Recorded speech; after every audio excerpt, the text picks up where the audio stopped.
You think you're pretty self-aware. You know your strengths, and more importantly, you're sure you know your weaknesses. You've done the work, the self-reflection, the journaling, you've read the books. But what if I told you the biggest flaw holding you back, the one thing that torpedoes your success again and again, is something you literally cannot see?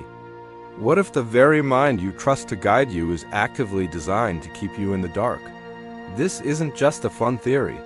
It's a documented reality of how our brains work, and getting your head around it will change how you chase success forever. Section 1. The grand illusion of self-awareness. Your brain is a fantastic liar, especially when it's lying to you. We're all walking around with what psychologists call blind spots, and these aren't just tiny quirks we miss. They're major pattern behaviors that are glaringly obvious to everyone else, but completely invisible to us. Think of it like this. You can't see the kick me sign someone stuck on your back, but it's the first thing everyone else notices. This isn't a personal failure. It's a design feature. Our brains are wired to create a stable, coherent story about who we are. And to do that, they filter out any information that messes with the plot. One of the most famous examples is the Dunning-Kruger effect, a cognitive bias where people who are bad at something tend to be wildly overconfident about their abilities. In short, the same incompetence that makes them screw up also makes it impossible for them to see that they're screwing up. They just don't have the skills to recognize their own lack of skill. Here's a reality check from organizational psychologist Tasha Eurich's research. While about 95% of people believe they're self-aware, studies suggest the actual number is closer to 10 to 15%. That staggering gap is where our greatest potential for failure lies. Imagine a manager who thinks he's a strong, decisive leader. He can't figure out why his team is so disengaged and why his best people are walking out the door. He blames everything and everyone else. But his whole team knows the truth. He's not decisive. He's dismissive.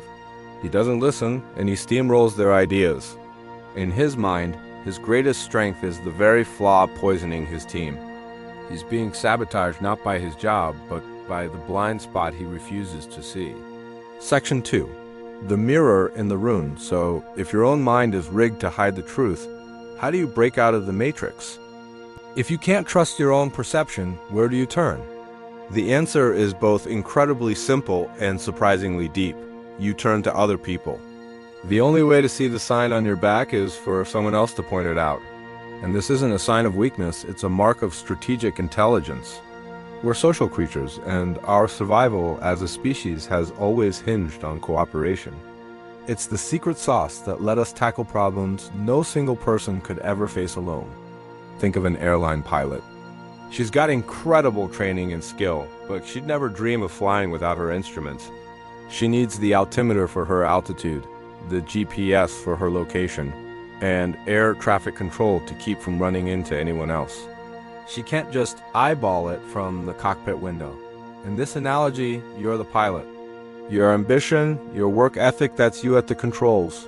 But your team, your trusted circle of mentors and friends, they are your instrument panel. They're the mirrors reflecting the reality you can't see from your limited point of view.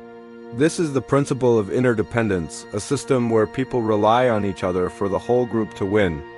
That reliance isn't a crutch, it's a force multiplier. Flying solo on self-assessment alone is like trying to navigate a jet through a storm with no instruments. You might be a great pilot, but you're still flying blind. Section 3. The power of the collective. When I say team, I'm not just talking about your org chart. A team is any group of people working toward a common goal, who agree to hold each other accountable. Their real power comes from three functions that are critical for destroying your blind spots. First, a team gives you honest, unflinching feedback. In a space where people feel safe and trust each other, they can hold up that mirror without worrying about the fallout. Your team sees how you show up, how you react under pressure, and how your words actually land all things you might be totally oblivious to. They provide the raw data your brain is programmed to ignore. Second, a team brings complementary skills.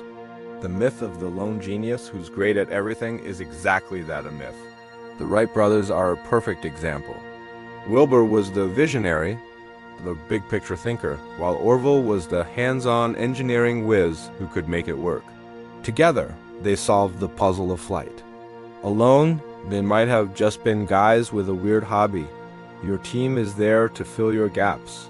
Where you're weak, they're strong. This lets everyone focus on what they do best and makes the whole operation ridiculously efficient. Third, the team drives accountability and shared ambition. It's so easy to let yourself off the hook.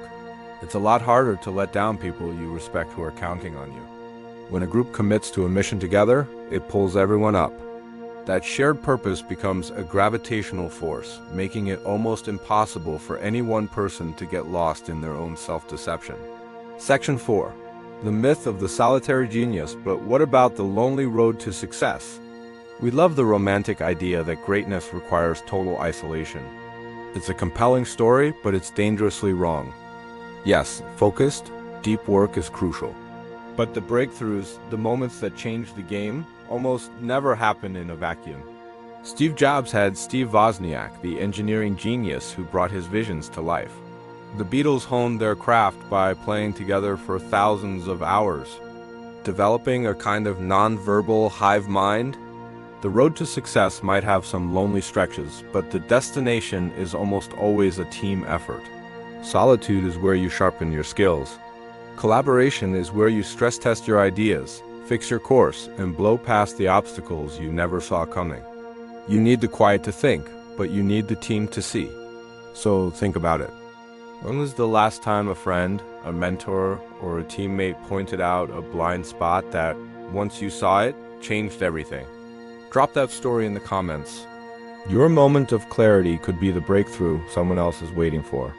And if you got some value out of this, hit that subscribe button. We dig into the psychology of success every single week, and you don't want to miss what's coming next. Let's be clear. You can't do it alone. Not because you're weak or undisciplined, but because the very brain you're relying on is fundamentally unreliable at seeing yourself clearly. It's built to protect your ego, filter reality, and hide your biggest flaws from you. Real self-awareness isn't something you find by looking in the mirror. It's a team sport. It's found in the uncomfortable truths from a trusted colleague, the different skills of a dedicated team, and the shared drive of a mission that's bigger than any one person. The most successful people in the world aren't the ones without blind spots. They're the ones who have gotten really good at building relationships that illuminate them. So stop trying to find yourself in isolation. Stop trusting a brain that's hardwired to lie to you. Instead, start building your team, your personal board of directors. Because the secret to reaching your potential isn't found by looking deeper inward. It's found by looking outward to the people who can show you what you can't see for yourself.